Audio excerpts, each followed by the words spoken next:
अमरावती यवतमाळ मार्गावरील शिंगणापूर फाट्यावरून एक ऑटोत गांजाची तस्करी होत असल्याची माहिती मिळताच ग्रामीण गुन्हे शाखेच्या पथकाने सापळा रचला।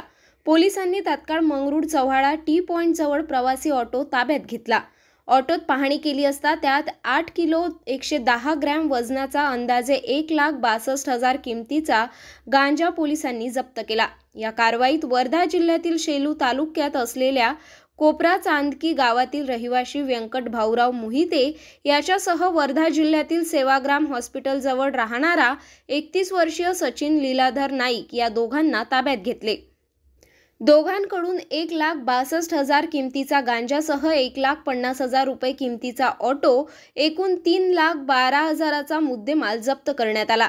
दोन्ही आरोपी विरुद्ध मंगरुळ चव्हाळा पोलीस स्टेशन येथे गुन्हे दाखल करण्यात आले। ही कारवाई अमरावती ग्रामीण पोलीस अधीक्षक विशाल आनंद, अप्पर पोलीस अधीक्षक पंकज कुमावत यांच्या आदेशाने ग्रामीण गुन्हे शाखा पोलीस किरण वानखडे, मंगरुळ चव्हाळा सहाय्यक पोलीस निरीक्षक राजीव हाके यांच्या नेतृत्वात पोलीस उपनिरीक्षक मोहम्मद तस्लीम, पोलीस उपनिरीक्षक मूलचंद भांबुरकर, पोलीस कर्मचारी अमोल देशमुख, सचिन मासंगे, मंगेश लकडे, दिनेश कनोजिया, मनोज सावरकर, जितेश राठोड, उमेश धंदर, प्रशिक वानखडे यांनी केली।